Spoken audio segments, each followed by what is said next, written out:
want to teach you how tithing is the first step to enter into godly prosperity. और मैं आपको ये सिखाना चाहता हूँ कैसे दशवांश पहला कदम है परमेश्वर की ओर से जो समृद्धि आती है उसमें कदम रखने के लिए। This is not a nice message that I've heard a YouTube teaching. This is my life. I'm teaching you what I'm living. ये एक अच्छा संदेश नहीं जो मैंने YouTube पे सुना है, ये मेरा जीवन है जो मैं जी रहा हूँ। I'm about to teach you something which will stop. You will never be confused about tithing anymore in your life. मैं चाहूँगा वचन में आप भाग लें, क्योंकि जो आज मैं सिखाऊंगा उसके बाद आप कभी भी दशवांश को लेकर के असमंजस में ना होंगे। I mean, there are many believers, you know, they have known the Lord for years, but this area has not been settled. So they're like old covenant, new covenant, law, grace. We will see it from the word if it's for us or not. बहुत सारे विश्वासी इस बात को लेकर परेशान हैं कि दशवांश नया नियम है, पुराना नियम है, लेकिन हम वचन से देखेंगे कि हमारे लिए है या नहीं है। God doesn't need a penny from us. परमेश्वर को हमसे एक अठन्नी नहीं चाहिए। But then why does he tell us? Why did he set this principle of tithing? लेकिन फिर परमेश्वर ने ये सिद्धांत ये क्यों दिया हमें दशवांश का सिद्धांत? For our benefit. हमारे फायदे के लिए, Not for him. अपने लिए नहीं। Every principle he establishes on earth is for our benefit. हर एक सिद्धांत जो परमेश्वर ने पृथ्वी पर लागू किया वो हमारे फायदे के लिए किया है। Amen. None of God's children should live in poverty because poverty is a curse. परमेश्वर की कोई भी संतान गरीबी में ना जिए, क्योंकि गरीबी एक श्राप है। Poverty is not your father's will for you. गरीबी आपके पिता की इच्छा नहीं है आपके लिए। It's not about money, it's about your ability to rule over money. मुद्दा पैसा नहीं है, मुद्दा है आपकी क्षमता पैसे पर प्रभुता करने की। It's about your will, it's about consistently setting it aside, declaring that my God lives and he is the source of my finances. आपकी इच्छा शक्ति को दर्शाते हुए, जहां आप निरंतर बार बार दोहराते हुए पैसे को अलग करते चले जाते हैं परमेश्वर के लिए, ये गवाही देते हुए कि मेरा परमेश्वर जीवित है और वो मेरे जीवन का सोता है। Tithing comes from the Hebrew word maser. दशवांश इब्रानी शब्द मासेर से आता है, And it simply means 1/10. और इसका साधारण अर्थ है 10वां अंश। And it's a noun, and if you take the root word, it comes from the word aser, which means rich. और मासेर शब्द जो दशवांश शब्द है, अगर उसका मूल शब्द निकालें तो वो आसेर शब्द है जिसका अर्थ है अमीर। The rich is in the tithe. जो अमीरी है वो दशवांश में छुपी है। The Bible doesn't say, but it says don't work hard to be rich, because rich is a fruit of our covenant with God. Bible कहती है अथक परिश्रम मत करो अमीर होने के लिए, क्योंकि अमीर होना फल है हमारी उस वाचा का जो परमेश्वर ने It's हमारे साथ not the बांधी है। root. वो नींव नहीं है। When you're hustling to be rich, you are making money as number one thing in your life. जब आप बहुत परिश्रम कर रहे हो अमीर होने के लिए, तो आपके जीवन का प्रथम मुख्य कारण है पैसा। But when you're doing it godly way, जब आप ईश्वरीय रीति से वो करेंगे, your prosperity will be effortless. तो आपकी समृद्धि बिना किसी मेहनत के होगी। Effortless. बिना मेहनत के। Amen? That's what your father wants. ये है जो आपका पिता चाहता है। So tithing is mentioned in the first book of Bible. So दशवांश का परिचय बाइबल की पहली किताब में किया गया। Right? In the very first book of Old Testament. पुराने नियम की पहली किताब में। Right? So that's Genesis 14:18. उत्पत्ति 14 उसका 18। Then Melchizedek, king of Salem, brought out bread and wine. He was the priest of Most High God. तब शालेम का राजा मल्कीसिदक, जो परम प्रधान ईश्वर का याजक था, रोटी और दाख मधु ले आया। So the context is that Abraham is coming back from a war with spoils. Abraham has seen victory. Now he's coming back with spoils. और मुद्दा यह है कि अब्राहम एक युद्ध लड़कर जीतकर और बहुत सारी संपत्ति लेकर उस युद्ध में से वापस आया है। And he meets this mysterious mysterious character called Melchizedek. और उसको बहुत ही रहस्यमयी एक व्यक्ति मिलता है जिसका नाम मलकीसेदेक है। The Bible doesn't talk much about him, Bible इस व्यक्ति के बारे में ज्यादा नहीं बोलती, but the Bible clearly says that he had no mother, no father. लेकिन बाइबल ये बताती है इस व्यक्ति के बारे में ना ही इसकी माँ थी ना ही इसका पिता था। And he was a king of Salem, which comes from the word shalom or righteousness. He was the king of righteousness and he was a high priest. वो शालेम का राजा है, शालोम या धार्मिकता का राजा था और परम प्रधान परमेश्वर का याजक था।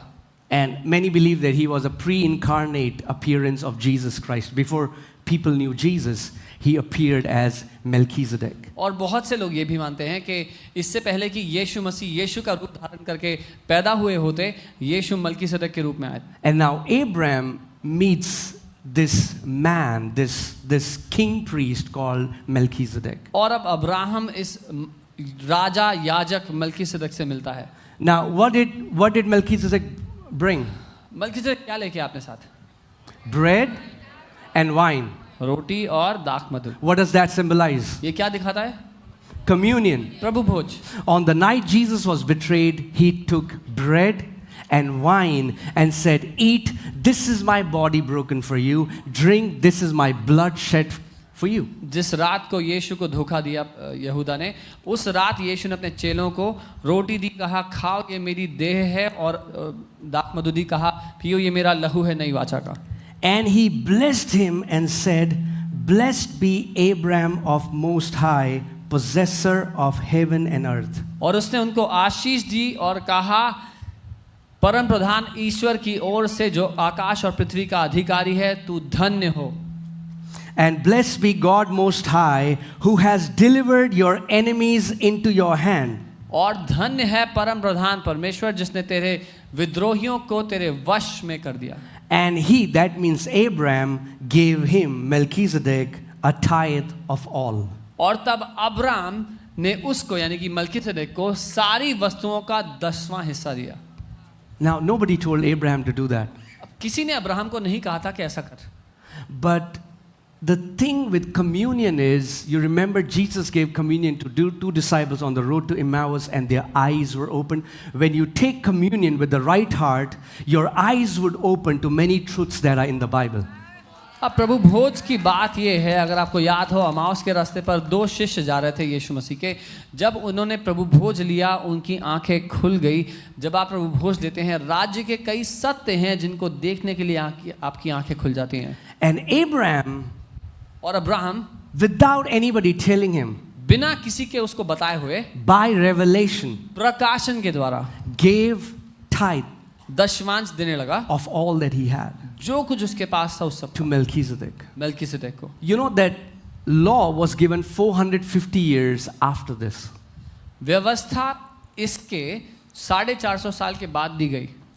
So people who say that tithing was in the law, they should go a little back, just in the first book of Bible, and read this. So जो लोग कहते हैं कि दशमांश तो पुराने नियम में था, उनको कहीं थोड़ा सा पीछे जाएं, बस पहली किताब में चले जाएं बाइबल की, वहां पे मिलेगा। Right? There is tithing under Abrahamic covenant.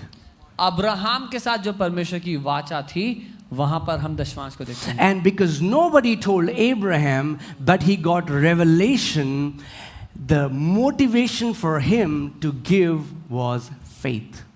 और क्योंकि अब्राहम से किसी ने ये बात नहीं कही, उसने प्रकाशन से जान लिया और दशमांश दिया, तो एक ही प्रोत्साहन था उसके देने के पीछे, वो था विश्वास। Amen? So what happened when Abraham met Melchizedek? So क्या हुआ जब अब्राहम मलकीसेदेक से मिला? He gave bread and wine उसने उसको रोटी और दाख मधु दिया and he received tithes. और दशमांश ग्रहण किया। Melchizedek priesthood still receives tithes. Melchizedek का याजक पद अभी भी दशमांश ग्रहण करता है। Tithing in the new covenant should never be motivated out of religious obligation.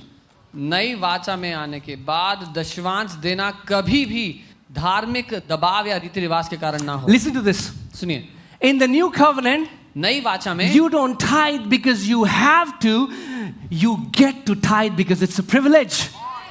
नई वाचा में आपको दशमांश देना पड़ेगा नहीं, लेकिन देना एक सौभाग्य है क्योंकि हम परमेश्वर को दे रहे हैं। Do you wanna Learn how the early church gave? आप सीखना चाहते हैं कैसे पहले की कलीसिया ने दिया? Not 10%, 10% नहीं, not 20%. 20% नहीं, They sold their houses, their properties, their possessions. अपने घर, संपत्ति, जायदाद सब बेच डाला. Or so many people say, we want to tithe, but you know what? I mean, like, we are still giving it to men, right? What if they misuse it? हम दशमांश तो देना चाहते हैं, लेकिन हम तो इंसानों को दे रहे हैं. अगर उन्होंने गलत इस्तेमाल किया हमारे पैसे का, तो फिर क्या करेंगे हम? If any minister of the gospel uses the money wrongly, he is accountable before God. अगर But you have done your part. अगर सुसमाचार का कोई भी सेवक पैसे का गलत इस्तेमाल करता है, तो उसको अपना जवाब परमेश्वर को देना पड़ेगा, लेकिन आपने अपना काम किया है. Whenever you are giving tithing as a prophetic act, you are declaring that He lives and He is my source. Not the money in my account, but He is my source. जब कभी आप दशमांश देते हैं प्रकाशन के द्वारा, तो आप ये घोषणा करते हैं कि जो पैसा मेरे हाथ में है, ये मेरा सोता नहीं, मेरा जीवन का देने वाला नहीं, लेकिन वो जो जीवित है वो मेरे जीवन का सोता है. Amen. Tithing is the entry level training for you to learn to have rulership over money.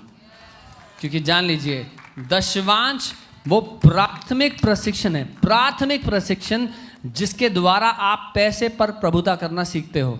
Tithing is a two-way test. दो तरफा परीक्षा है दशमांश देना. Everywhere else in the entire Bible says, do not test God. हर जगह Bible यही कहती है, परमेश्वर को ना परखें, उसकी परीक्षा ना ले. Right? है ना? But God says, लेकिन परमेश्वर कहता है, tithe दशमांश दो and test me. और मेरी परीक्षा ले लो. This is the only one area in the Bible where God said, if you do it, you can test me. एकमात्र क्षेत्र है ये बाइबल में जहां परमेश्वर ने कहा कि ऐसा करके तुम मुझे परख सकते हो. And it's a two-way test. और ये दो तरफा परीक्षा है. It proves the faithfulness of God, integrity of God that is written word. ये साबित करती है परमेश्वर की विश्वास योग्यता और उसकी खराई जो उसके वचन में लिखी है. Second part, दूसरा, it tests your faithfulness. ये परखती है आपकी विश्वास योग्यता उसकी ओर. I'm not teaching you the love of money. I am divorcing you from the love of money. मैं आपको पैसे का प्रेम नहीं सिखा रहा हूँ, उसका रिश्ता खत्म कर रहा हूँ I'm आपसे. telling you, don't pursue it. मैं आपको ये कह रहा हूँ, उसके पीछे मत भागो. Everything will be added सब कुछ जुड़ जाएगा आपके as you जीवन में seek ye first the kingdom of जब God. आप उसकी राज्य, उसकी धार्मिकता की खोज करेंगे. Amen.